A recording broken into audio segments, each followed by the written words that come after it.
So I'm going to start in with race management. I went to a date for tomorrow's event, and basically we'll just go through all of the race management features from here. If you have any questions, just shout them out. There's only two of you in here, so just go ahead and ask away if you got any questions. But we'll start with the setup tab. Setup is where you're just basically deciding what you want to handle with the pill draw and what you want transponder options to be. So how do you want the program to handle these? And you can set that on a per class basis, and you can save all of these things as defaults for each class. So theoretically, she'll only have to look at this basically once a year per class. But for I'll start with the sport compacts here. For pill draw, a couple of different options here. There's 2 manual entry options, and there's 3 auto draw selections. I leave it at the default, which just automatically draws me a number when I'm finding a driver. But you can also have it be before you find a driver or after the check-in process, all of those types of things. And then transponder options, pretty self-explanatory. No transponders or use transponders, and if you're using them, you allow rentals. So, pretty simple stuff there. There is also an option for required registration here. This is a partner plan only feature, but you can turn it on if you want to force your drivers to register. And if you're on the partner plan, this will serve as a license check basically. And the program will go through, and if that driver is not registered, it'll throw an error message when you're trying to enter them, and it will make you either proceed if they selecting an option that they do not have a license, and you're bypassing that, or that they purchased a temporary license. So it's a lot like our sanction license checks, but it only applies for your racetrack basically. So I'll turn it on for when we check in the first 2 drivers. You can see what that looks like. Austin. Yep. So when you say a partner program, would that be the plan that you have with the subscription? I'm sorry. Yeah, that the partner plan is that $1,000 plan, correct? Okay, thank you. Yep. So yeah, that's a partner feature, which, like I said, we'll turn it on for the first couple of cars that we put in there. So that's the setup tab. Really just pill draw, transponder options, and if you're requiring a registration. As I jump down to the entry screen, so you can kind of see that employed, I will enter in the Sport Compacts division. If you've already entered a driver and they have one of those licenses, you'll see this license confirmed box show up next to their name right here. Otherwise, we'll go through the entry process with another driver. Couple of ways to find a driver when you're going to enter them. First, there is a list of competitors on the left-hand side of the screen. That will be the competitors that have raced with you before in that class or have registered in that class. So basically just, folks that you have worked with in the past will show up on the left-hand sided tray here. There's also an option for scan barcode. Any driver who's ever run the IMCA Super Nationals will have one of the MRP cards. Turn my camera on so you can see what the card is here. It says My Race Pass on the front. It's got a barcode on the back of it as well. So you can scan that card as they come through. If you want to use those, we can send you a blank stack of those cards that you can assign out to your drivers. But if you've got a barcode scanner, you can utilize those MRP cards. Or there's a search option where it literally is just a string of text. So you can search for any name of any driver in the program. Any driver who has ever raced at any track that uses My Race Pass will already have a driver profile created for them. You do have the option to create new under the search window if you're dealing with, a driver doesn't have a My Race Pass account. But by and large, again, any driver who's ever run at any track that uses My Race Pass will already have a profile. So I can add from there. Couple of things that you can see on this screen. Basically everything that needs to go into the entry process. So there's 4 things that we need to put a driver into the entry list, starting with the pill draw number.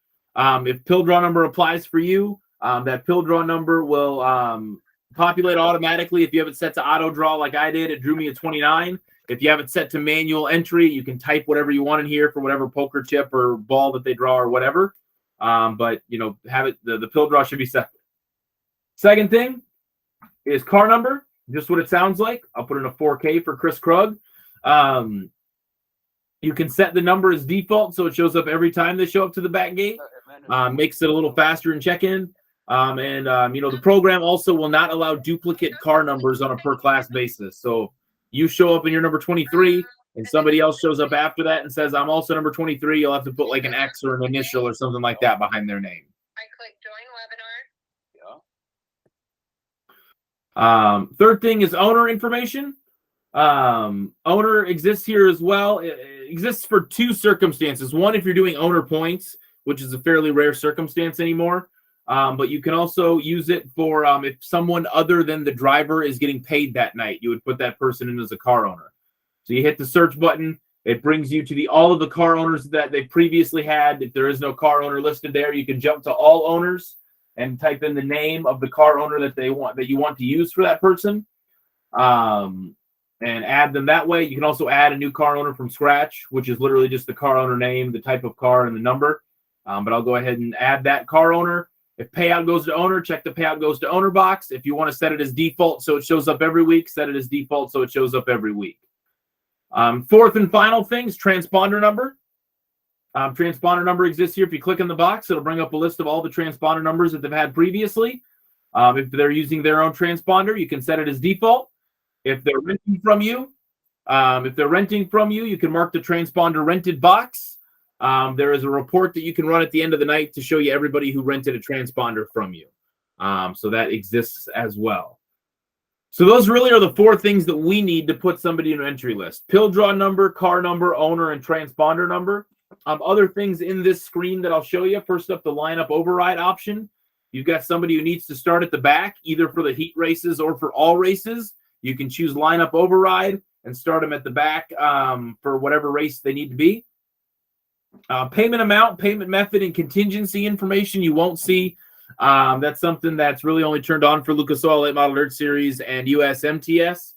But the other thing in here that I'll show you is the license check. Now, this driver has no memberships. They did not fill out a registration form. So you're getting an error message at the top of the screen that says this entrant does not have a confirmed membership. So now you have the option, so you can't add them. You have the option of either allowing them to compete without the confirmed membership, or you can tell the program that they purchased a temporary license. And regardless of what option you pick here, there is a report that you can run to show you who competed with a temporary license and show you who competed without a membership at all.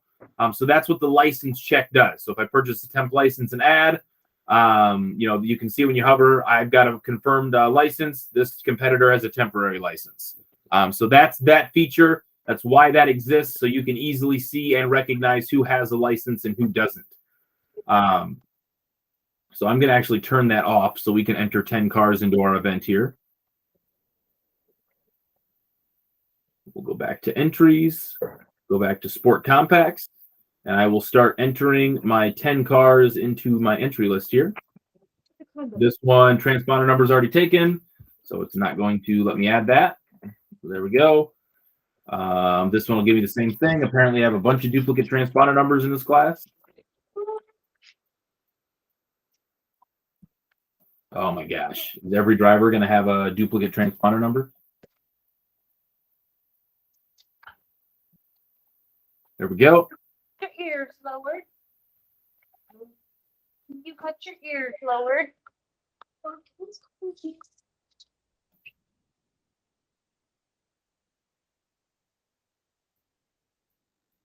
All right. How many is that? That should be 9 and 10. Perfect. So the nice thing about doing it this way is that you can, all of this information will transfer into your live timing program.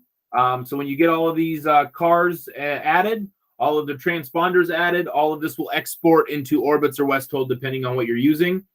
Also in this screen, you can edit any of the information you already put in. So you can edit the entry, replace the competitor if you entered the wrong person, assign them an MRP card if they don't have one, edit their name or hometown.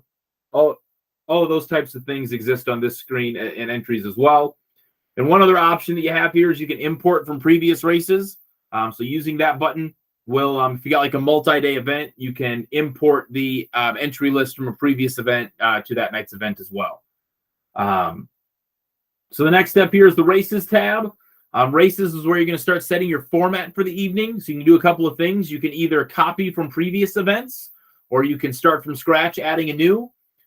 So for this purpose, I'll basically just add one heat race and an A feature, just so we can kind of get through the training here. A couple of other things you can do on this screen. You can change the name of your races. So if you add qualifying, but you have to call it time trials, you can change the name. Last chance showdown instead of a B main, those types of things.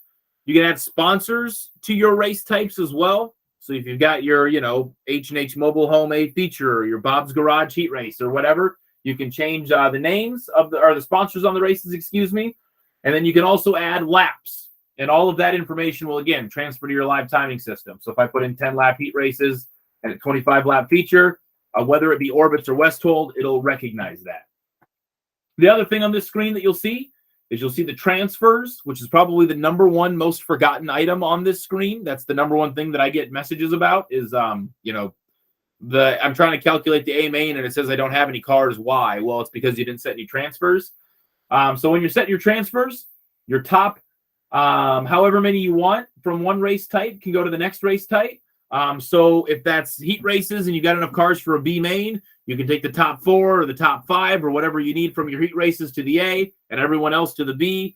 Same thing for qualifying. You can send everybody from qualifying to heat races, everybody from heat races to an A feature. A special race like a non-qualifiers race exists here as well. So a lot of transfer options that you've got, as well as there's a passing points option here. So if you're running a passing points format, you're going to change your transfers to from group instead of per race. So you can transfer all of the heat races grouped into one point structure, take the top 20 out of all of your heats to the A main, so on and so forth. So that exists there as well. So now that I got my races set here, I'll jump ahead to lineups. And this is where I can start calculating my lineups for the night. So I'll hit calculate lineups here. You guys, I believe everyone in here is the IMCA track. So I'll just go through the IMCA options. For heat races and for features, we've got 2 IMCA options. We've got a pill draw or opening night option, and we've got a point average option. Now, the point average says 2021, but it only says 2021 because that's when IMCA changed the rules about how they're doing their point structures. So it says 2021, but it's still good. It's still valid. So in this screen, all you're doing is selecting your IMCA pill draw if it's opening night or if you're doing a draw-redraw show.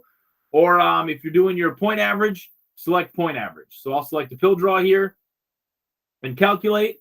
Now it calculated my lineups based off the pill draw, with the exception of Chris here. He's in the back because we had lineup override turned on for him in the entry screen. But our lineups are done. That's all we need to do. You can share your lineups to social media with the share button. But now the question becomes, how do I get this information into live timing? So I'm going to use Orbits first. So I'll open up Orbits, and Orbits will be my live timing platform here for tonight. And then, of course, I opened the wrong version of Orbits, just like I did today. So let me close that and reopen it. 5.9 is what we need. So then there's the MRP Live tab in my race pass. MRP Live is the program that lives in between Orbits and my race pass and is what you will use to get the two to communicate with each other. So let me jump to MRP Live up here. You'll see that there is a download application link on this screen. You can use that to download, and I would encourage that you download and run MRP Live on the same machine that Orbits is running on. So let me open MRP Live. Here's Orbits. I have Orbits up and going, and then I have MRP Live. So how do I connect them?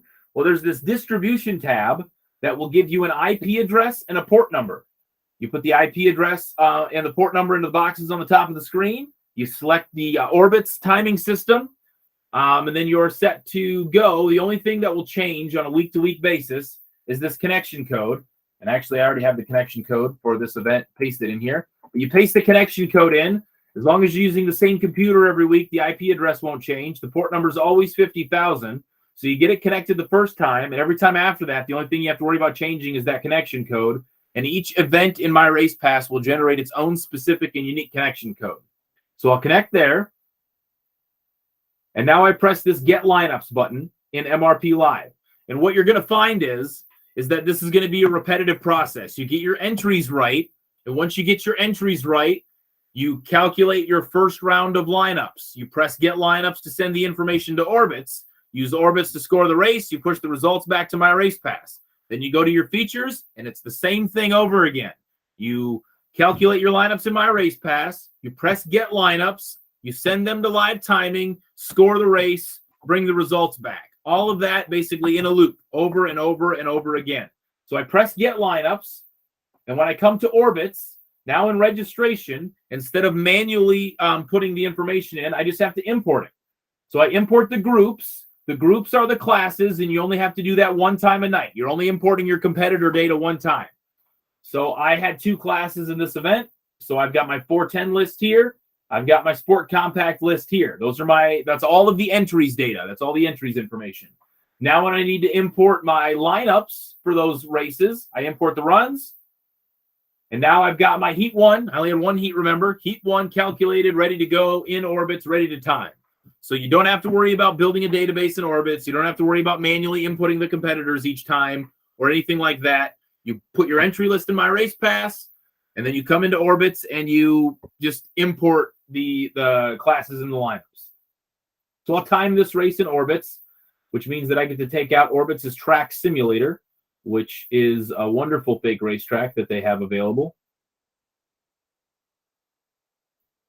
And so that race will run. While that race is running, there's one other feature I want to show you. If you come to Tools, you can go to the Lineup Monitor screen. The Lineup Monitor screen will replace, if you want it to, like a whiteboard or somewhere where you staple lineups at your facility. You can just have this TV running with the Lineup Monitor, and it'll always have every lineup that you've created that has not yet been completed. So as soon as you complete a race in the Lineups tab, you save as a race is completed, the lineup will disappear off this screen. But every time you calculate lineups, the new lineups will be on this screen. And for all the classes that you have a lineup for, the format information will be on the left. So we're transferring all to the A feature from our 1 heat and our 1A feature so they can see that. So this screen automatically refreshes every 30 seconds. You can literally put it up somewhere, never look at it until the end of the night, and you know all the lineup data is going to be here. Of course, that also means that the drivers can see all the lineup data in the app. They have the app on their phone. All that stuff exists, but you can still have this up and running if needed. So come back to Orbitz here. We'll let them get one more lap in.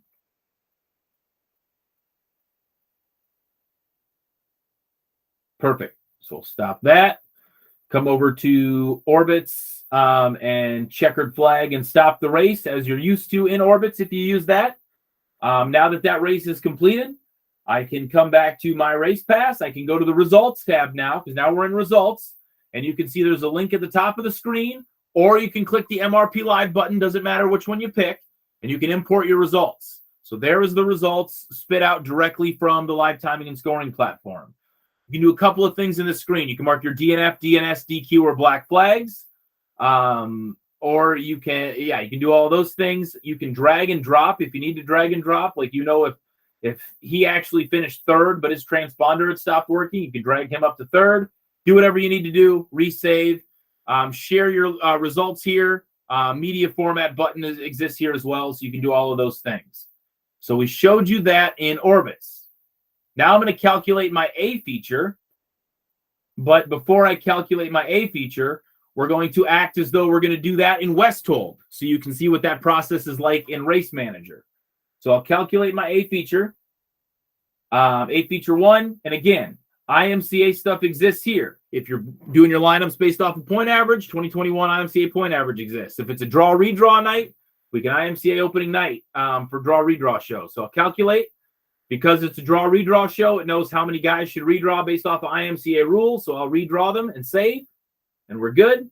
And there are my cars. Now, of course, Chris redrew it too, but because we had lineup override turned on, it forced him to the back. So lineup override still exists. But now let me open Westhold so you can see what connecting MRP Live is like there.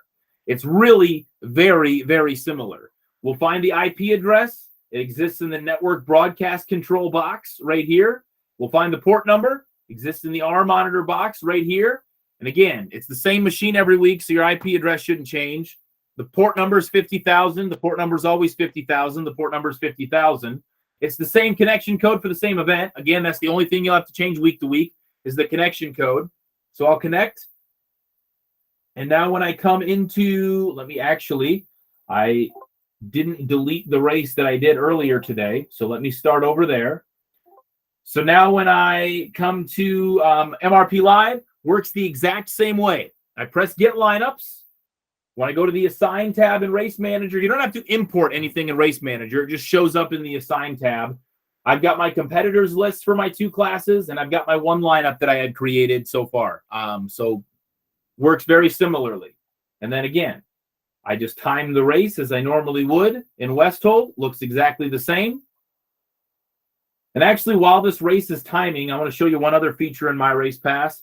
In this MRP Live dropdown, you can see a lap viewer. So you'll actually be able to see, by the way, in the lineup monitor, it's switched from heat race to A feature because I had a new lineup. But in the lap viewer, you'll actually be able to see live timing and scoring the same way it appears in the app. So you can see the running order. You can see the best lap view. You can see the average lap time view. You can see the lap leaders view. The average lap time, by the way, will include the last 3. You can see the lap leaders view as well. You'll also see a positions gained view, typically. Positions gained will show up here as well. I'm doing it in demo mode, so it's not working for me here. But you'll be able to see that also. So that can be super valuable for an announcer. Remember, we set the number of laps at 25. So when I go to the lap viewer, you'll actually be able to see in this screen that I'm on lap 8 of 25 here. So that can be valuable also. So I'll get out of that. Jump back into Westhold, checkered flag, and stop the race. We're all set there, like I said, as you normally would. I come back to the results tab of my race pass, and you can start to see how this turns into a pattern. But here's my Sport Compact race at the top of the screen. Import the results. Again, DNF, DNS, DQ, black flag, or no passing points. Set those as you need. We're good. Now, what if you save this as completed? You find out later on somebody got DQ'd. You can come in here later on. We'll say second place was light at the scales. You can mark him as a DQ. Pushes him to the bottom automatically. So that can be taken care of for you. But otherwise, I mean, that's, basically what it comes down to for the process of going through race management. You're doing like I said, the entry information is the most vital part of the race night. You got to make sure that, you got the right driver in there, got the right transponder number in there, you got the right owner if it applies, those kinds of things. That's vital. After that, what you're going to find is you're going to calculate lineups, push those lineups to live timing, bring the results back, and save. And then just the same thing for the features. Calculate the lineups, push to live timing, bring the results back, and save. So it's over and over and over again, just doing the same thing in repeat.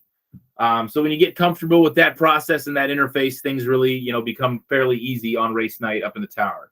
At least as far as my race pass is concerned. We know race nights are oftentimes never easy in the tower. But that's that process. So the last thing here that I'll go through is I'll go through points and pay. It is extremely important to have points and pay schemes created before race night. So up in settings, there's a points and pay schemes area. And those schemes are where you can put in your championship point structure, your payout structures, other things like that. Now for IMCA classes, as this is geared toward IMCA and Crate Racing USA, I would encourage you when you add a scheme to add one of the global schemes, because we've got global schemes built in for IMCA classes and for Crate Racing USA classes, as well as other sanctioning bodies and series as well. So when I go to the global scheme, and we're moving a little slow here, there we go. There's point structures for all the IMCA classes. There's a point structure for the, what if I find it here? The Crate Racing USA national points, and I know their Thunder Bomber points are different. So the Crate Racing USA Thunder Bomber points, as well as a number of our other sanctioning body point structures as well, all existing in here. So if you're IMCA or Crate Racing USA sanctioned, becomes a super easy process that way. So when your schemes are added, when I go to calculate points at the end of the night, you name your point group. put in the scheme that you want to use. So what did I run? A Sport Compact race? So I know I've got IMCA Sport Compact in here somewhere. Maybe I don't. I'll just use the stock car scheme in that case. Put on the payout scheme that you're going to use, which again, in those points and pay schemes, there's payout schemes. You can add your own custom payout scheme for however many you'd like. If you've got one per class, if you've got special events, if you've got whatever, however many pay schemes you want. But as long as your schemes are correct, you can then apply the points to the schedule that you need to, apply the points to competitors or owners or both or multiple, and go ahead and add. And then now my points and pay are done. You can see because I have the IMCA scheme put in, the IMCA stuff is calculated like it's supposed to be. Of course, I had one guy who was a DQ, so he got 0 for points and pay. Same thing for my payouts. You can make adjustments to this if you need to. Like if you and IMCA agree to dock this driver 10 points, or if he's going to get a $50 bonus for being the hard charger, you can make those adjustments as needed. So keep that in mind that you can make adjustments here. And that can exist for every type of race that you run, as well as show up points or pay. But if the scheme is correct, and for those of you who are IMCA tracks using the IMCA scheme, we know it's correct. This should really be done in one click to add your points and pay structures here at the end of a race night. And that means that in the app, the points are updated within the half hour. On your public profile, updated within the half hour. If you do a website through us, the points are on the website are updated within the half hour. That's all automated as well. So that works out, pretty conveniently. So now the last step to the race night is this create payments button. Create payments button takes us back to the season management payments area that I mentioned last night. We would come back to. Well, here it is. Season management payments. You can do a few things. One, you can decide how you're paying the drivers, whether it be check or direct deposit or cash or whatever. You can change that by en masse for all of the drivers in that class if you need to, by paying them all in gold. I don't know any promoter in their right mind that would do that, but it does exist here as an option. But I'll change it back to check here. You can print checks from this screen. So you put in the layout, the starting check number, check the box, and how the order that you want them to be printed in, last name or car number or whatever, and you can print checks from this screen.